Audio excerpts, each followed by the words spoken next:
তাদের প্রত্যেক স্তরে নারীর অংশগ্রহণ বৃদ্ধি করে। স্থানীয় সরকার ও স্বাস্থ্যসেবা, শক্তিশালী স্থানীয় সরকার ব্যবস্থা গণতন্ত্রের ভিত্তি। আমরা মনে করি যে এই স্থানীয় সরকারগুলোকে ক্ষমতা, দায়িত্ব, সম্পদে শক্তিশালী করতে হবে, স্বশাসিত করতে হবে এবং স্বাস্থ্যসেবার মান উন্নয়ন করতে হবে, স্বাস্থ্যসেবা জনগণের দোরগোড়ায় নিয়ে যেতে হবে। জ্বালানি তেলের অস্থিরতা, বৈশ্বিক ঝুঁকি। এক্ষেত্রে মধ্যপ্রাচ্যে যুদ্ধের প্রেক্ষাপটে আন্তর্জাতিক বাজারে জ্বালানি তেলের দামের অস্থিরতা বাংলাদেশের মতো আমদানি নির্ভর অর্থনীতির জন্য বড় ঝুঁকি। জ্বালানির মূল্য বৃদ্ধি হলে আমদানি ব্যয় বাড়ে, বৈদেশিক মুদ্রার উপর চাপ পড়ে, পরিবহন ব্যয় বাড়ে, উৎপাদন খরচ বৃদ্ধি পায় এবং শেষ পর্যন্ত মুদ্রাস্ফীতি আরো তীব্র হয়। তাই সরকারের প্রথম 120 দিনের জ্বালানি ঝুঁকি মোকাবেলার প্রস্তুতি ছিল কিনা তা অত্যন্ত গুরুত্বপূর্ণ।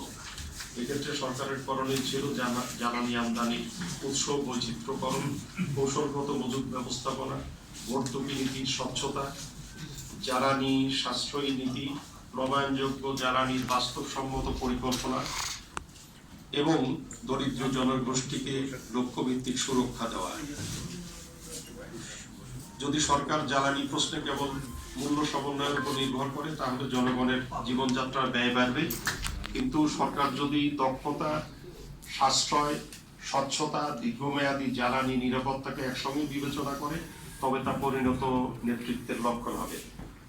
15 এরা বৈশ্বিক প্রেক্ষাপট ও জলবায়ু অবস্থান। পরিবর্তনশীল বৈশ্বিক প্রেক্ষাপটে বাংলাদেশের অবস্থানও প্রথম 120 দিনের মূল্যায়নে গুরুত্বপূর্ণ। ভূ রাজনৈতিক প্রতিযোগিতা, মধ্যপ্রাচ্য সংকট, ভারত চীন যুক্তরাষ্ট্র সম্পর্ক, শ্রমবাজার, রপ্তানি বাজার, জলবায়ু অর্থায়ন ও অভিবাসন এসব ক্ষেত্রে বাংলাদেশকে ভারসাম্যপূর্ণ, মর্যাদাপূর্ণ, বাস্তববাদী কূটনীতি অনুসরণ করতে হবে। নতুন সরকার কি পররাষ্ট্র নীতিতে দলীয় আবেগের বদলে জাতীয় স্বার্থকে অগ্রাধিকার দিচ্ছে তা পর্যবেক্ষণ জরুরি। এখানে জলবায়ু পরিবর্তন প্রশ্নেও বাংলাদেশকে প্রতিরক্ষামূলক নয়, নেতৃত্বশীল ভূমিকা নিতে হবে। রাজনৈতিক সংস্কৃতি ও গণতান্ত্রিক মূল্যবোধ। সবশেষে বিএনপি সরকারের 120 দিনের সবচেয়ে গভীর মূল্যায়ন হবে রাজনৈতিক সংস্কৃতির ভিত্তিতে। সরকার কি প্রতিশোধের রাজনীতি থেকে দূরে থাকতে পেরেছে? বিরোধী দল, নাগরিক সমাজ, গণমাধ্যম ও ভিন্ন মতের প্রতি সহনশীলতা দেখিয়েছে? দলীয়করণ কমিয়েছে? নাকি পুরনো শাসন সংস্কৃতির নতুন রূপ দেখা যাচ্ছে? এই প্রশ্নগুলো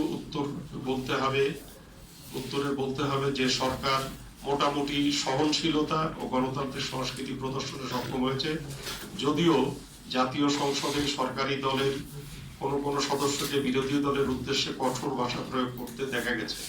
তথাপি বাংলাদেশের গণতান্ত্রিক ঐতিহ্যের ইতিহাস, নাতিদীর্ঘ বিবেচনায় আমরা সরকারকে গণতান্ত্রিক মূল্যবোধ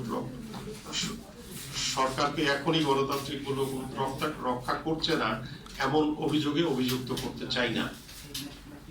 আমাদের মনে রাখা দরকার, গণতন্ত্রের সংকট শুধু প্রতিষ্ঠানগত না, এটি সংস্কৃতিগত।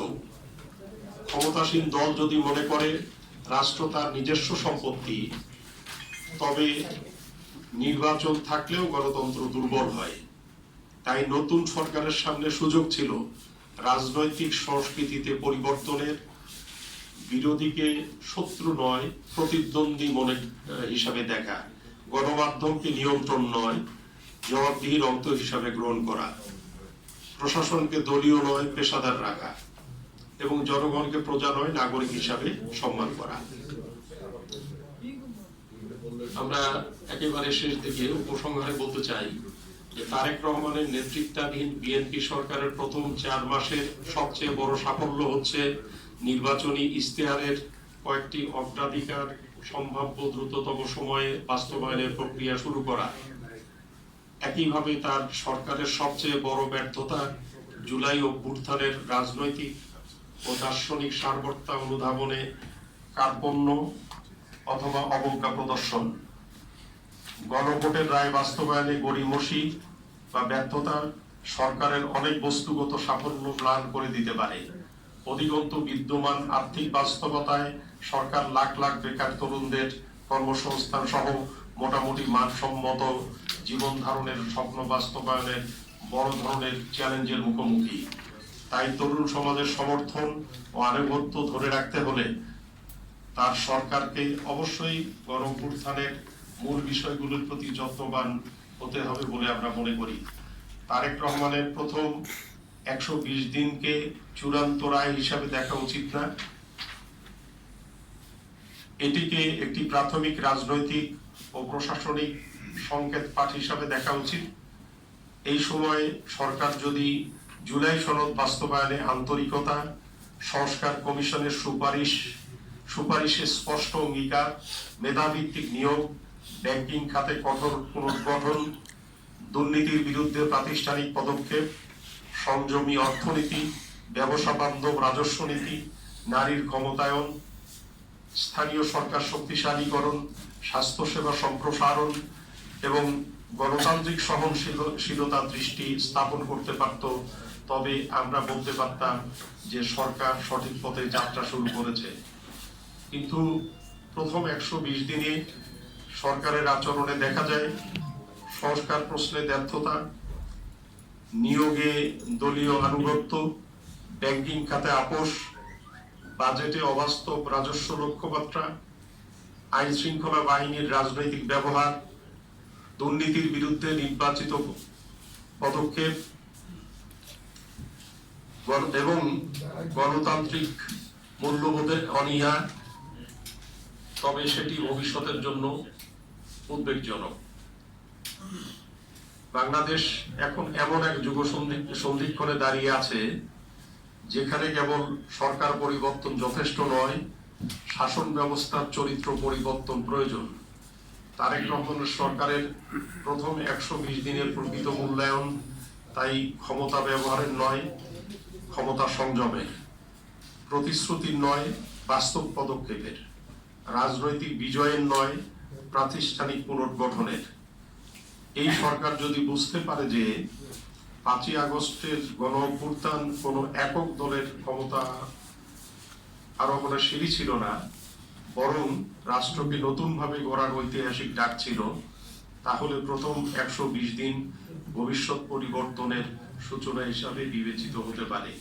আর যদি সেই ডাক উপেক্ষিত হয় তবে জনগণের প্রত্যাশা দ্রুত হতাশায় পরিণত হবে, যা কোনো নির্বাচিত গণতান্ত্রিক সরকারের জন্য শুভ লক্ষণ নয়। আপনারা দীর্ঘক্ষণ ধরে এই আমাকে শোনার জন্য আমি আপনাদের প্রতি ধন্যবাদ এবং কৃতজ্ঞতা জ্ঞাপন করে আমার বক্তব্য এখানে শেষ করছি এবং মাইক্রোফোন আমি আজকের অনুষ্ঠানের সঞ্চালক ডক্টর মঞ্জুর আহমদ